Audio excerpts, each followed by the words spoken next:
Começando o segundo bloco do Comprar ou Vender nessa segunda-feira, dia 27 de junho, última segunda-feira do semestre. Então, Comprar ou Vender já tem uma cara mais retrospectiva. Semana passada a gente falou das 10 melhores ações de Bovespa, quais valiam a pena comprar ou vender. E agora a gente está falando das 10 piores, né? São 9, na verdade. E no primeiro bloco a gente já falou de Fibra, Suzano, Klabin e Embraer. Nesse segundo bloco aqui, na minha pauta mobile, está aqui Braskem, Rumo e CESP. 3 papéis com características completamente diferentes. Isso. Então, a gente poderia já partir na análise de rapidamente explicar por que eles ganharam esse prêmio de piores ações e logo depois você já dá a sua opinião se vale a pena comprar ou não. Só para pontuar aqui em números, né? A CESP caiu 16% nesse ano até o fechamento da semana passada. Não considera a cotação dessa segunda-feira. A Rumo caiu 23,4%, chegou a ser muito mais no começo do ano. E a outra é a Braskem. Cadê a Braskem aqui? Braskem caiu 26,3%. Cada uma dessas 3 ações. Por qual você quer começar, Marco? Acho que Braskem, Rumo e CESP, né? Vamos seguir Então vamos na ordem do tamanho, né? Eu acho que justamente isso, são 3 empresas diferentes, né? Setores diferentes, segmentos diferentes. E diferente do primeiro bloco, a gente tinha basicamente um bloco só, né? O mercado classifica muito as empresas de celulose e Embraer um pouco como o pacote de dólar, né? A Braskem também vai um pouco no pacote de dólar, mas o mercado entende muito a Braskem, acho que na minha interpretação de uma forma errada, mas acaba comparando ela como um case de petróleo, né? Ela está certo que ela tem um insumo de petróleo, mas depende muito de um spread, ou seja, do spread, vamos supor, entre aspas, entre comprar e vender como qualquer spread, né? E o spread das resinas, ele está bom, né? Mas como o petróleo teve essa retração muito forte, o mercado começou a precificar a Braskem nessa expectativa. Se o petróleo está caminhando, você vai ter uma sobreoferta de resinas no mundo inteiro e o spread, ou seja, a rentabilidade da Braskem vai cair ao longo desse ano, do próximo semestre, ao próximo 2017 também. Realmente, a gente teve alguns movimentos pontuais de queda de margens, mas nada catastrófico, né? Agora, Braskem, acho que o principal fator também, olhando para o bloco anterior, é que o papel também teve uma supervalorização ao longo de 2016, principalmente no final do ano, né, no segundo semestre. O papel estava realmente abandonado e teve, se olhar o gráfico, acompanhar o gráfico, foi quase uma vertical ali nos últimos meses. Eu até perguntar isso aí mesmo, o desempenho, se tinha um pouco a ver com isso, porque foi uma alta surpreendente, porque a gente até fez algumas matérias tentando explicar o movimento, que teve muito a ver com o preço da nafta, mas também com o não envolvimento dela as investigações na Odebrecht, que acho que trouxe muito receio para os investidores, e quando viram que estavam bem separados, o mercado voltou a olhar para a ação que realmente estava abandonada. Né? Então, acho que, pegando o exemplo de celulose, Braskem também acho que se enquadra um pouco nesse movimento. Né? Não foram a maioria dos investidores, dos gestores que pegaram esse movimento de Braskem, até porque Braskem não é uma empresa tão trivial assim, que faz parte da rotina. É um ativo complexo, né? Tem ativos aqui no Brasil, tem uma planta sendo inaugurada, que foi inaugurada semana passada no México, enfim. Mas é um papel que ganhou também a participação nas carteiras e uns poucos gestores, ou quem tinha posição também, teve esse movimento de readequação, casando também esse movimento de readequar a gestão de risco dos portfólios com esse movimento das commodities no primeiro semestre. Né? Mas, voltando para o outro lado, na questão de investigação, a gente tem 2 acionistas, os controladores, bastante polêmicos. Né? A gente está falando de Petrobras e Odebrecht, né? São os controladores dessa empresa. Então, ainda não saiu nada efetivamente envolvendo a Braskem. O mercado tem muitas dúvidas do que se a empresa pode estar envolvida ou não, direta ou indiretamente. Teve um contrato, né, de negociação de fornecimento de nafta, que agora a Braskem, no final do ano passado, trouxe, quer dizer, ao longo do primeiro semestre, trouxe uma luz para o mercado, trazendo uma sinalização um pouco mais de médio prazo. Mas existe muita preocupação em relação aos 2 grandes controladores da empresa. A grande pergunta Odebrecht e Petrobras já falaram, já anunciaram, né, direta ou indiretamente, que têm intenções de vender esse ativo. E aí fica a pergunta, né? a que preço que venderiam, né? Por que venderiam, se é um ativo bom, quem que compraria, né? Todas essas perguntas, né? Então, na nossa avaliação, é mais um case assim, é um case que ele foi muito penalizado, né? A gente tem recomendação de compra, mas não é um papel que vai outperformar nos próximos meses, né? De novo, é um papel que ele deve ganhar tração no médio e longo prazo, né? Então, nesses níveis de preço, a gente está falando de 3,5, 4 vezes EBITDA, que é muito baixo, tanto para o setor como para ela, né? Historicamente. Mas não tem momento de curto prazo, né? A gente tem as commodities que não tem uma definição, os controladores que precisam tomar uma definição. Eu acho que um grande catalisador que, na minha opinião, que pode ser que destrave valor ou que comece a destravar valor, é se realmente fizer uma mudança no controle da empresa. Isso, para mim, seria disruptivo para a tendência do papel. Baita compra o papel. Então, assim, para quem quer montar a posição, é um papel que tem geração de caixa, né? Tem ativos, tem uma execução muito boa, tem ativos diversificados, né? Não só no Brasil. A demanda no Brasil, tudo bem, está fraca, mas tem uma demanda lá nos Estados Unidos bastante forte para químicos, né? Mas não é um papel que não tem tração no curto prazo, não tem momento nenhum. E né? acaba ficando bem arriscado até pela condição dos controladores, né, como você falou. Então, você não daria uma compra em Braskem? Então, assim, você tem que aceitar o apetite de risco, então acho que você tem que ter um perfil de risco muito maior do que a média, né? E reconhecer que esse papel, na minha percepção, ele não tem momento para andar nos próximos meses, né? Mas é um papel que na nossa avaliação está barato. Por DCF, por avaliação por múltiplos, ele está descontado, né? Tá. Foi muito penalizado. É uma ação barata, mas não é uma grande compra. Sem momento. Uma ação barata sem momento, gostei. E vamos partir então para Rumo. Agora Rumo. Era antiga ALL, né? América Latina Logística. Para quem lembra de ALL, é justamente praticamente a mesma empresa com novos controladores, resumindo numa frase. Né? Eu confesso que eu não lembro muito bem do case dela, mas eu sei que no começo do ano o papel sofreu uma desvalorização absurda de quase 80% e de repente foi recuperando. Muitas casas estão dando compra em Rumo, acho que alguns bancos estrangeiros, já vi 2 ou 3 relatórios dando compra em Rumo, mas confesso que eu sou tô bem por fora da história de Rumo.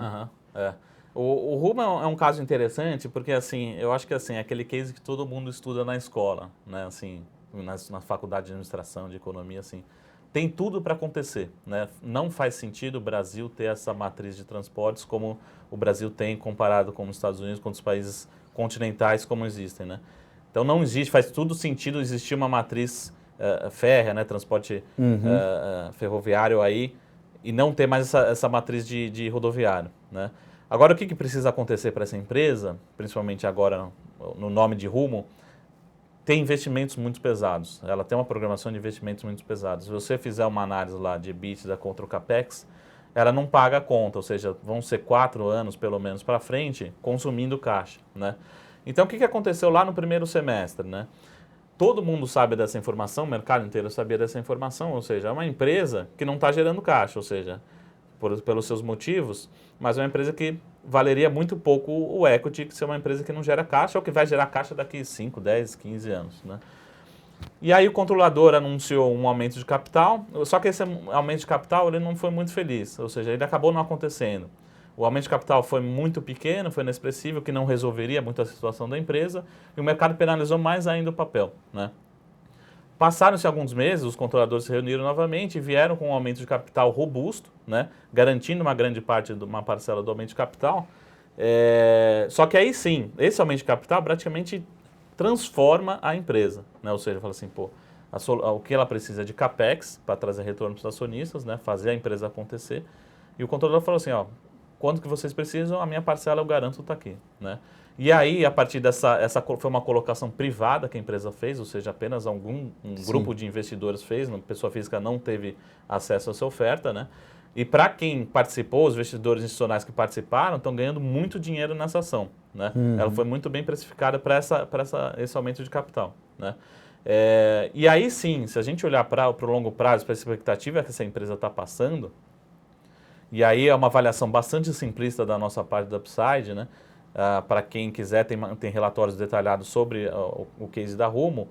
Mas uma avaliação muito simples, isso aqui você pode valer algumas vezes do que está listado em bolsa. Ou seja, se o papel está sendo negociado na faixa dos 4, 4,5, se você fizer uma avaliação simples de longo prazo, você chega a R$10, R$15, ou seja, esse papel tem muito potencial. Se a empresa entregar todo o CAPEX e todo o EBITDA projetado para os próximos 3, 4 anos, essa empresa pode valer muito mais do que está sendo negociada na bolsa. Então você acha que o investidor ainda, talvez pelo histórico recente de problemas com empresas que tinham um futuro lindo, mas não chegaram a ter esse futuro, morreram no meio do caminho, você acha que o investidor então está um pouco receoso com o papel? O retorno é grande, mas o risco também é grande? Tem essa preocupação. Acho que além dessa preocupação, assim, é um case, que é voltando para a LL, que ele está demorando muito para acontecer, né?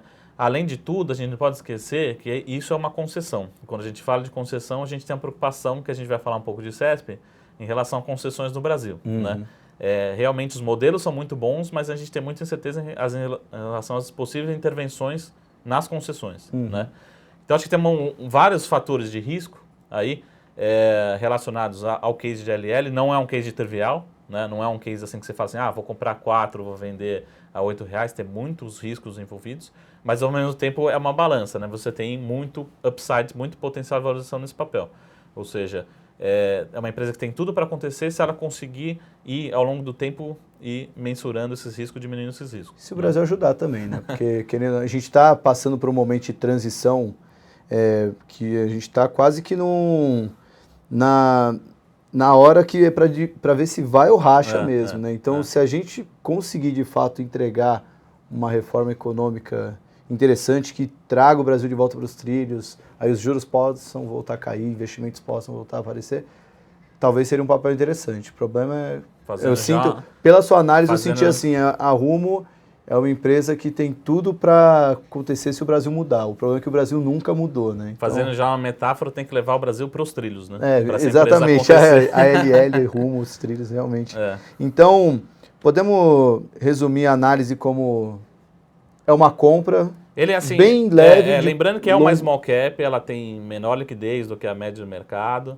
Né? É uma empresa que tem muitos riscos envolvidos, mas essa é uma empresa que ela pode valer muito mais. Para um portfólio diversificado, uma participação pequena para um horizonte longo. Isso, para uma carteira, vamos supor, uma poupança para o meu filho, olhando para um horizonte de 5 anos, por exemplo, é um papel que pode valer muito mais do que está em bolsa, mas tem muitos riscos envolvidos. Né? Não é uma carteira, um papel que, por exemplo, uma carteira recomendada mensal pode fazer parte. Né? Não é um papel que ele vai ter um trigger muito rápido num curto prazo. Né?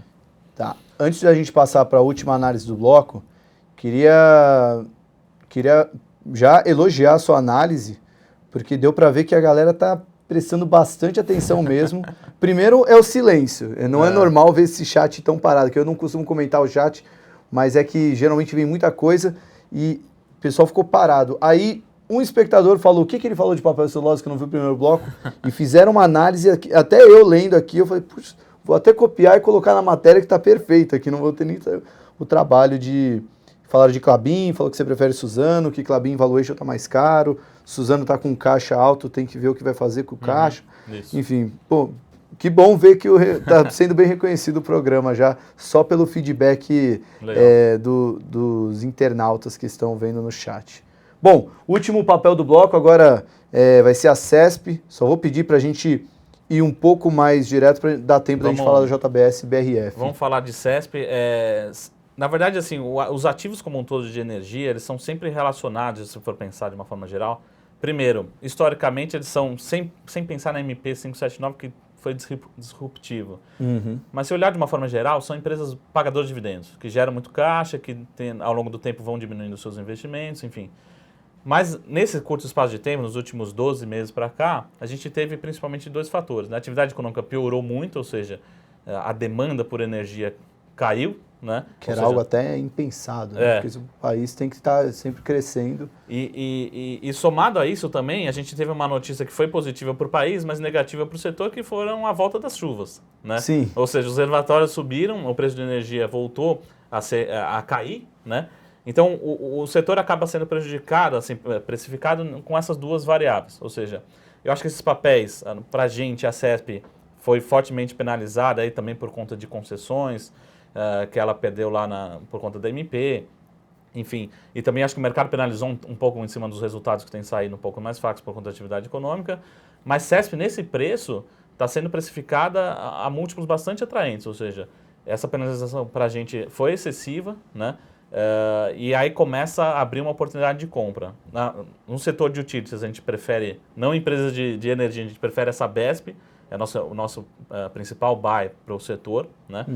Agora, para utilities, para energia elétrica, a CESP virou um buy por conta dessa desvalorização recente. Ficou bem barato o papel, então. Ficou bem atrativo. CESP é um dos poucos buys no setor de utilities elétricas agora por conta dessa precificação que o mercado exagerou. Legal.